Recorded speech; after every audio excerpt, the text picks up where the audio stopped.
네, 지금 이 시각 여러분이 주목할 만한 이슈 살펴보겠습니다. 민주노총이 약 26년 만에 노사정 논의 테이블에 복귀하기로 했습니다. 이재명 정부가 친노동 드라이브를 걸고 있는 가운데 사회적 대화 복원에 물꼬가 트일지 주목됩니다. 보도에 임광빈 기자입니다. 우원식 국회의장은 지난해 8월 민주노총을 방문해 국회가 주도하는 사회적 대화 모델을 제시하며 민주노총에 동참을 요청했습니다. 의제별 테이블에 다양한 상임위가 함께 참여해서 논의한다면 국회가 명실상부한 사회적 대화의 허브로 그 역할을 수행할 수 있을 것이라고 생각합니다. 이에 민주노총이 1년 만에 화답했습니다. 민주노총은 중앙위원회를 열고 참석자 261명 중 과반인 142명의 찬성 의견으로 국회 사회적 대화 참여안을 통과시켰습니다. 지난 1999년 2월 노사정위원회 탈퇴를 한 지 26년 만에 사회적 대화 테이블에 복귀하기로 한 것입니다. 과거 노사정위 파행이 반복될 것이란 우려도 나왔지만 양경수 민주노총 위원장은 새 정부에서 입법 정책으로 민주노총이 사회적 역할을 해야 한다고 설득했습니다.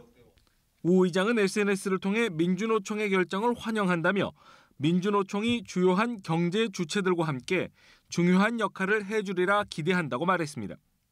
국회가 주도하는 사회적 대화 기구에는 민주노총과 한국노총, 한국경영자총협회, 대한상공회의소, 중소기업중앙회 등 노사 5단체가 참여합니다. 민주노총의 참여 결정으로 이르면 이달 중에 본격적인 대화가 시작될 것으로 전망됩니다. 연합뉴스TV 임광빈입니다. 강릉 지역의 가뭄 상황이 좀처럼 나아지지 않으면서 면단위 마을을 중심으로 생수 배부가 시작됐습니다.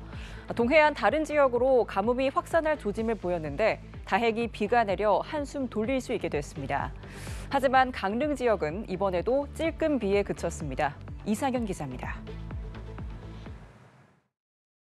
강릉 지역 주식 수원인 오봉저수지가 바닥을 드러냈습니다. 목요일 오전 저수율은 13.5%로 전날보다 0.4%포인트 더 떨어졌습니다. 강릉시는 저수율이 10% 아래로 떨어지면 생수 배급을 시작하려 했지만 주민 고통을 덜기 위해 조기 지급에 나섰습니다. 밥할 때라든가 이제 음용수라든가 이런 쪽으로 해가지고 아예 상수동물은 아예 안 쓰고 이제 그걸로 지금 이제 어제부터 계속 사용을 하고 있죠. 물 확보 작전도 총동원됐습니다. 전국에서 모인 급수차 530여 대가 쉴 새 없이 물을 실어 나르고 바다에는 부족한 물을 조달하기 위해 초대형 경비함정까지 동원됐습니다.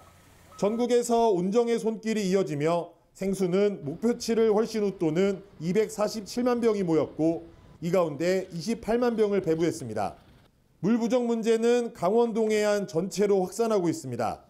특히 삼척의 상간마을은 지하수와 계곡물이 고갈돼 지난달부터 하루 40에서 50톤씩 비상급수를 이어왔고 산림도 바싹 메말라 지난달 가곡면에서 발생한 산불이 33헥타르의 산림을 태우기도 했습니다. 지금 삼척만 그런 게 아니고 지금 여기 그 강릉, 동해, 삼척, 속초 이쪽까지는 거의 비슷하게 많이 가문 상태죠. 다행히 목요일 삼척 지역에 100mm의 비가 내리면서 시급한 갈증은 달랬습니다. 하지만 이날 강릉 지역의 강수량은 10mm도 채 안 됐습니다. 야속한 비구름은 이번에도 강릉만 피해갔습니다. 연합뉴스TV 이상현입니다. 최근 가정에서 흔히 쓰는 이 멀티탭과 콘센트 안전 문제로 안타까운 사고가 잇따랐는데요. 지난 5년간 이와 관련한 안전사고가 꾸준히 늘고 있고 특히 어린이 피해가 절반에 달하는 것으로 나타났습니다. 김주영 기자입니다. 불은 거실 스탠드형 에어컨 주변에서 발생했고 에어컨 전원선과 연결된 멀티탭에서 단락흔이 발견됐습니다. 앞서 지난달 24일 부산 진구의 한 아파트에서도 부모가 일하러 나간 사이 화재가 발생해 초동생 자매가 숨지게 됐습니다. 이번 여름 부산에서 잇따라 발생한 두 건의 아파트 화재로 어린이 4명이 숨졌습니다. 두 화재 모두 원인은 멀티탭 과부하로 추정됐습니다. 최근 5년간 멀티탭, 콘센트, 플러그 관련 안전사고는 모두 387건.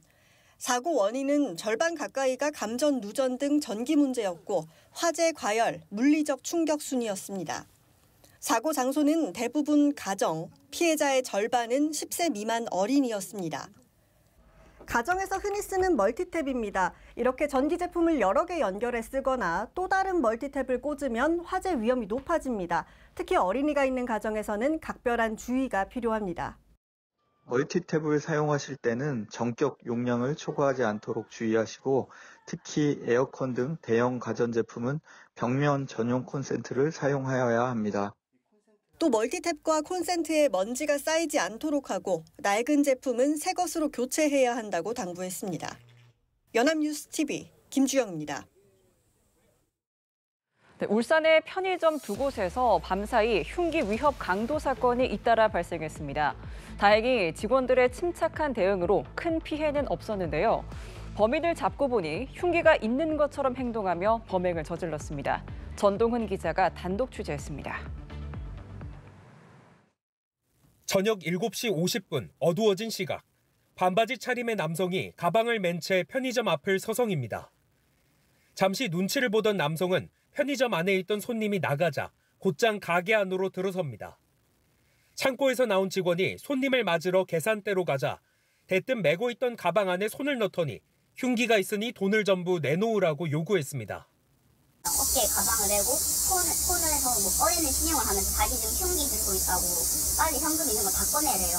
지금 당신 하나 때문에 여러 사람 다친다고 저 사람 다치고 네 하나 때문에 지금 큰일이 난다고. 직원은 긴급 신고 버튼을 누른 뒤 오늘 많이 힘드셨죠? 라며 대화를 시도해 시간을 끌었고 곧이어 다른 손님들이 들어오자 남성은 그대로 뛰어 달아났습니다. 3시간 뒤 이 남성은 첫 범행 장소에서 약 5km 떨어진 또 다른 편의점에서도 옷 속에 흉기를 숨긴 것처럼 꾸미며 돈을 요구했습니다.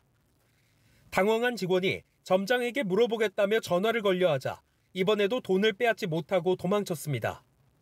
신고를 받고 피의자를 추적하던 경찰은 지난 2일 밤 12시 10분쯤 중구 일대에서 30대 남성 A씨를 긴급 체포했습니다.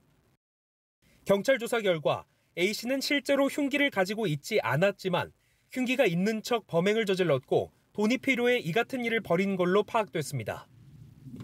경찰은 피의자 30대 남성을 공갈 혐의로 구속하고 검찰에 넘길 예정입니다. 연합뉴스 TV 전동훈입니다. 해킹 사고와 이로 인한 개인정보 유출이 끊이질 않고 있죠. 개인정보가 개인과 사회를 흔들 만한 파급력을 지닌 만큼 사회적 인식 개선이 필요하다는 목소리가 나오고 있는데요. 개인정보를 단순한 데이터가 아닌 유럽연합과 같이 기본권 수준으로 끌어올려야 한다는 조언입니다. 문영민 기자입니다.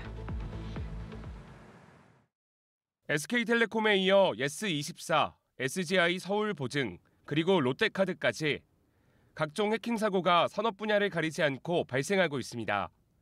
올해 상반기 해킹 등 침해 사고 신고 건수는 모두 1,034건.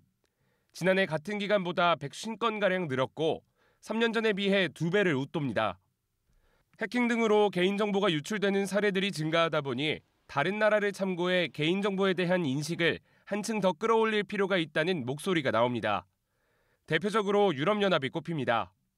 유럽연합은 우리나라 헌법격인 EU 기본권 헌장에 개인정보를 기본권으로 명시하고 있습니다. 이러한 법적, 사회적 인식을 근거로 개인정보 유출 기업의 연매출의 4% 또는 최대 2천만 유로 중 더 큰 금액을 과징금으로 부과하고 있습니다.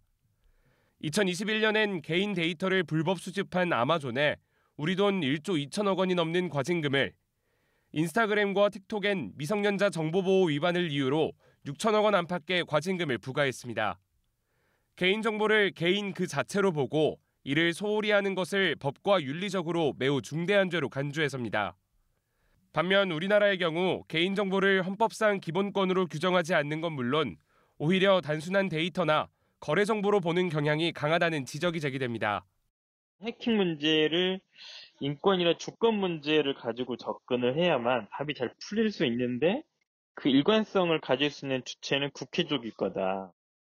최근 일어난 일련의 개인정보 유출 사태를 계기로 관련법에 대한 진지한 개정 논의가 필요해 보입니다.